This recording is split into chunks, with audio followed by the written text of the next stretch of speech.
Good to see you, my friend. Welcome. Thanks so much for being here. I'm sorry I'm a little late, Simon. Thanks for having me. Well, you're the hardest working man in show business. I wouldn't expect anything else, right? Uh, Listen, thank you for being here. And I just want to say it's great to have you here.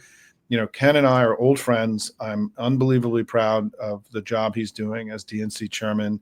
It's great to bring him into the Hopium community. The last time you joined us, you had not yet become chair. You were still just a lowly chair of Minnesota before you became national chair. But listen, what I'd like to ask at the very beginning, we got about 20 minutes, and I want to just start by saying, just getting your assessment.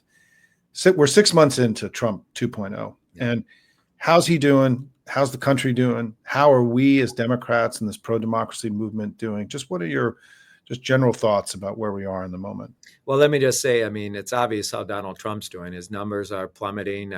This country has been, with its immigration policy, his, tariff policy, this disastrous, big, ugly betrayal of a bill that was passed. You can go down the list of things that are happening in this country that are really just, devastating this country's economy, devastating people's lives. Certainly, it's reflected again in his poll numbers. And so, I don't want to spend a lot of time. I mean, we should talk about Trump, of course, but I want to talk about where the Democratic Party is, Simon, because the reality is we've seen an amazing reversal of fortunes just in the last 6 months. And part of it, of course, is because of Donald Trump. There's been no greater unifier than Donald Trump in the Democratic Party. We're seeing energy off the charts, both in terms of grassroots fundraising, in terms of volunteerism, in terms of overperformance in election after election throughout this country. And, that's certainly a harbinger for good things to come if we continue to take advantage of those opportunities. And the operative word is if,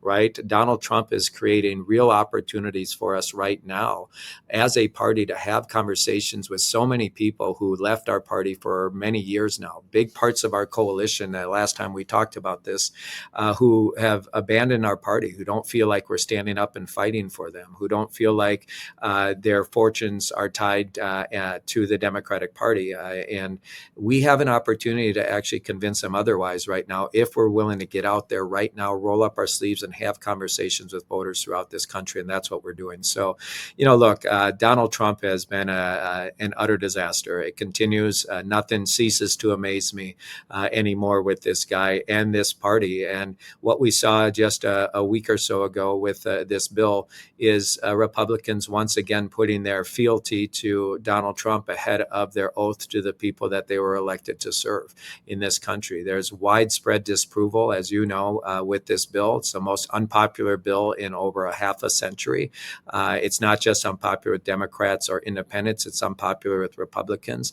And again, as a result, he certainly is making his party very vulnerable going into the 25 elections and the 26 elections. And listen, you had been a very successful chair in Minnesota. You'd been the head of what's called the Association of State Democratic Committees, which is really the 50 plus state parties. And so you had a clear sense of what you wanted to do. You ran on an ambitious plan.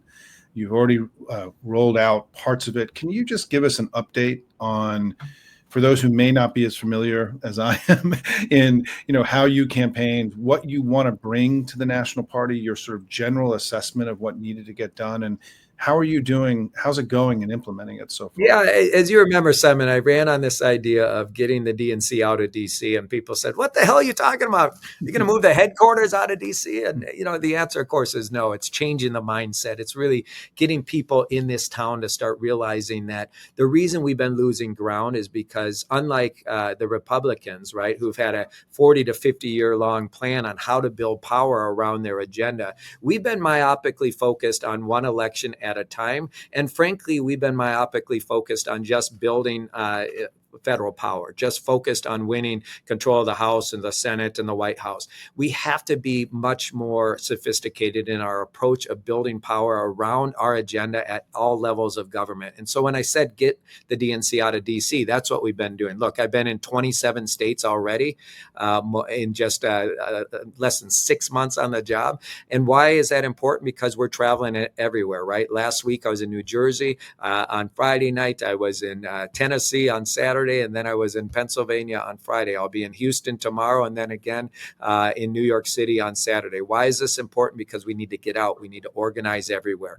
We have 3,244 counties in this country, Simon. About a quarter of those counties don't have any elected Democratic leadership. And so part of what we're trying to do is the basic building blocks of building infrastructure everywhere. Because as we say in our motto here at the DNC is when you organize everywhere, you can win anywhere. And that's what we're doing, is really focusing on a long-term plan, a 10-year plan on how we actually build infrastructure to help us win again. And it's going great. Look, as I mentioned, we've overperformed in, there's been 38 elections now, I believe, since Donald Trump was inaugurated. We've overperformed in all 38 of those elections, and in many of them, we're winning those elections. I mean, we flipped a plus 23% Trump district in Pennsylvania that hasn't elected a Democrat since the 1880s. We flipped that, right? We flipped a 12-year incumbent Republican mayor in Omaha, Nebraska.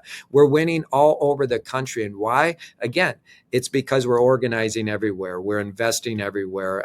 We're building the infrastructure we need to actually win now and win the future. There's a number of other pieces I could get into, including the War Room, which we launched, our After Action Review, our coordinated campaign, our permanent organizing efforts that we're standing up right now to do year-round organizing throughout the country. A lot of what I ran on, we're already doing. Some of it is a work in progress. And if I'm being real honest with you, Simon, we're building this plane as we're flying it, right? We both have to resist Donald Trump while we also give people a sense of who we are, what we're fighting for, and why the American people should start putting their stock back in with Democrats. So look, I'm excited about what we're doing. We're certainly seeing the results of it right now. We're seeing record fundraising. There's been no Democratic chair in their first 5 months on the job that has raised more money than I have. And what's great about it is while the big donors still are lagging behind, what's driving that investment is grassroots donations, which are at a record all-time high. And why does that matter? Because at the end of the day, that shows the energy that's on the ground, right? There are people willing to roll up their sleeves and give us $5, $10, $15, $20 a month. There's people willing to roll up their sleeves and actually volunteer. We're seeing record volunteerism right now within the Democratic Party at all levels. And so, look, there's a lot to be said, of course. We still have a lot to do, but the Democratic Party is leading the way and standing up and fighting back against this regime.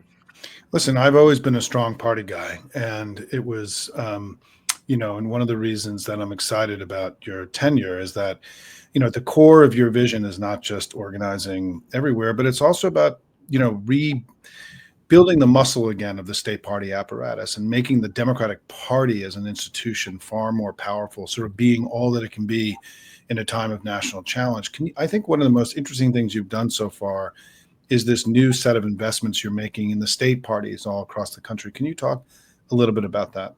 Yeah, I mean, it's critical. Look, I mean, it shouldn't surprise anyone. I was a state party chair for 14 years in Minnesota. I spent 8 years leading the Association of State Democratic Committees. As you know, Simon, when we first met, you were running for national party chair. We've known each other a long time. Yeah. And you ran on this platform as well, which is how do you strengthen the grassroots of our party? How do you strengthen state and local party committees? In 2016, coming out of that disastrous election, of course, our party was in a much different position. We were $76 million in debt. Our data infrastructure was way behind the Republicans, and our state parties had been hollowed out by OFA in the 8 years prior.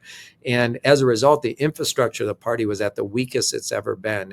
And Tom Perez, to his credit, Chairman Perez, when I brought him a plan to actually invest in a 57 state party strategy. Now, people may be saying, what the hell? There's only 50 states, Ken Martin.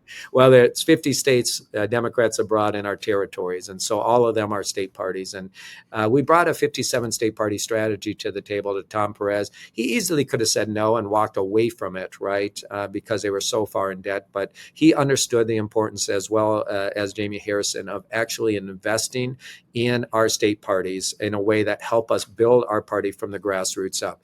As a result, when I took over as chair of the DNC, for the first time ever, thanks to their wise decisions, for the first time ever after a presidential election, the DNC has no debt, right?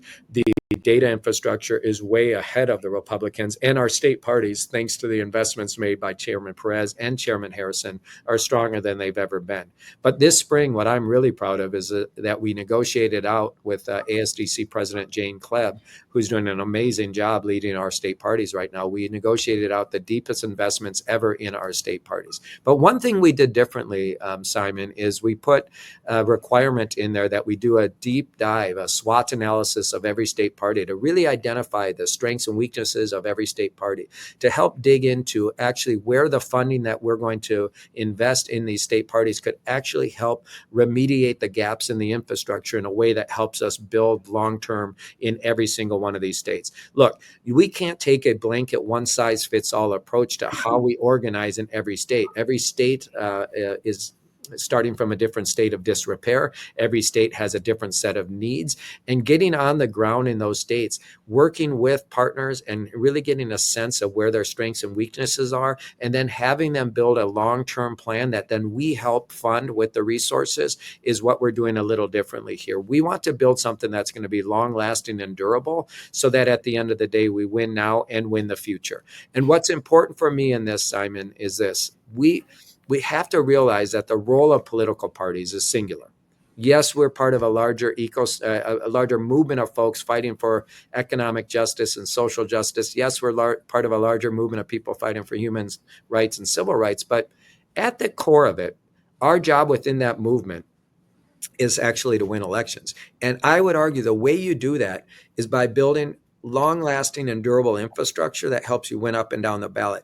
The one thing that is constant as candidates come and go is the party. So we have to get out of organizing just around the lens of a candidate or a campaign or a particular cycle. And that's why it's so important to me that we're tying these investments to a plan that they have to write that is, a long-term plan on how to actually build infrastructure and fill the gaps in the infrastructure in each of these states. And that's what's novel, I guess, for lack of a better word, about how we're making these investments now than how they were made in the past. Well, there's an expectation that in this time of national crisis that everyone is going to do their part. And I think I want to really applaud you for having both the carrot and the stick, so to speak, right? I mean, there's the additional funding, but there's also an expectation that people are going to raise their game and modernize their operations and become far more effective at fighting the day-to-day battle that we all need to be in every day. And I think that, this is turning around a big battleship in some ways, but this is really, I've been doing this a long time, Ken, and I think, what you guys have done with Jane is unbelievably important, and it's going to pay dividends for us, not just in this cycle, but for many to come. But having said that, right, there are people who want to go to work now, and I have been in the Hopium community, as you probably are aware. We rallied for you in these early days. This community raised over $100,000 for you in the first few weeks. Simon. Well, thank this amazing community of proud. We call them proud, plucky patriots, and in the Hopium world, and but also, people. We've been encouraging people to volunteer for their state and local parties, and that, you often say, Simon, I want to do voter registration, or I want to work against this incumbent Republican. What do I do? And what I always say is, well, call your state and local party and volunteer. Convince them, push them to sort of take on greater ambition and to do the work that you think is required. And I think one of the things that Jane has been talking about is the necessity for us to bring back partisan voter registration. Yes. Is that something that you can talk a little bit about? Well, look, this is something I've been a long time proponent of, well before I was ASDC president. Right after in 2004, I ran John Kerry's campaign in Minnesota, as you remember, Simon, and coming out of BICRA in 2002, which is the McCain-Feingold Act, one of the biggest mistakes the Democratic Party and folks in this ecosystem made is ceding all of our voter registration ground to outside organizations, particularly C3 and C4 organizations. And while it made sense at the time, the idea that you didn't want to use hard federal dollars to do voter registration, it's resulted in 20 plus years now of voter registration that's done that is not connecting the dots between new registrants and our party and our candidates and our values. And so we have to engage more in partisan partisan voter registration. And we actually, I think, should claw back some of that ground that we sort of gave to outside groups to do this for so many different reasons. But the biggest one is that we need to actually see a voter through the whole sort of life cycle, from registering them to vote to actually persuading them to support our candidates and our party, and then to actually turning them out and making sure that they get turned out. And frankly, and this is no shot at those outside groups, but because they exist in C3 and C4 spaces, most of them cannot do the type of express direct advocacy that allows them to connect the dots between our candidates, our party, and our values. And so we absolutely have to claw back that ground. And, I'm not only very supportive of that, Jane and I are already working on plans, are organizing summer work right now that we launched just a month ago, which is the sort of first down payment on our permanent organizing program.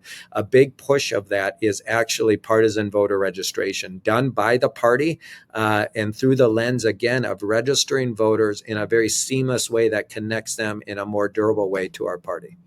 Well, and I hope that everyone who's watching, there are many people in our family that have history doing voter registration through these kinds of organizations you described, to League of Women Voters, through, local initiatives in their own communities. Volunteer for your state and local parties. Let them know that as they stand up their voter registration drives, that you want to help them and be part of that. Encourage them to go now and not to wait, or bring your friends into the room, because as the chairman said, we have a lot of work to do. One of the greatest priorities that we have collectively, all of us, is to start matching the Republicans and beating them again in partisan voter registration. We know from the data that they out-hustled us in voter registration over the last few years, and it mattered in 2024. We know this now. That's right. This is, I think, one of the most important initiatives. I think people are really excited about it, frankly. I've found in the grassroots that they're going to be able to get involved in partisan voter registration again. And so, again, that's another area of the new plan that I think is really farsighted and needed and necessary at this time. And let me say just on that, I mean, if folks want to join our organizing program right now, they can text FIGHT, FIGHT, to 43367. Be a part of our organizing efforts, right? If you were doing voter registration, like you said, Simon, on with outside organizations, which, by the way, is important, and I want to encourage people to do that. But let me give you a couple of examples. In Florida, for instance, right, the Republicans have a 1.2 million person voter registration advantage over Democrats. Until we shrink that, we're not going to be able to make up a lot of ground there. So we have to focus on partisan registration. In Bucks County, Pennsylvania, where I was just at last week, right, the Republicans have gained an advantage. They're significantly outpacing Democrats there. And so we've got work to do on the hard side with the party committees and candidates on voter registration. And please join us by, again, texting FIGHT to 43367. Your work there was really important. We only have a couple more minutes. Anything else that we didn't get to today that you want to just share with folks? Well, look, I mean, I know people are frustrated and anxious, and they should be, right, about, what's happening in this country right now. But I want to remind you that there's one thing standing in the way of Donald Trump and the Republicans having 4 years of unimpeded power where they can trample on our rights and our Constitution, and that's the Democratic Party. And our ability to win both in 25 and in 26 is critical. And so, listen, there's been plenty of times in my, 35 years of politics that I've been frustrated and pissed off at the Democratic Party. But I'll leave you with this. My first boss in politics, Paul Wellstone, said, there is no institution that will change solely from the outside. If you want to get involved and change it, you have to do it from the inside. So my ask of all of you is, it doesn't help us being angry and pissed off and frustrated on the outside. Join the party. Make it the party you want it to be. Roll up your sleeves and join me in this fight right now. We're fighting back, and we're doing everything we can to take this fight to Donald Trump and the Republicans. And I need each and every one of your listeners and millions more across this country to join along in this fight so we can stop this authoritarian regime. Mr. Chairman, thank you for having the courage to take on this important job in this critical time for the country. I've enjoyed our friendship. I'm really proud of you, and continue to let us know what we can do to help you be successful, because if you succeed, the country will succeed and we'll be better for it. So thanks for being with us today. Simon. Thank you so much for having me, my friend. Thanks, everybody. If you enjoyed this interview, hit like, subscribe, and share it with all your friends. Ken Martin's a good man. He's run it, and he is doing what needs to get done to improve the infrastructure of a party that had become weaker than we needed it to be. And we all need to be at our highest and best use now in order to fight this battle in this time of enormous challenge for the country. So like, subscribe, and share.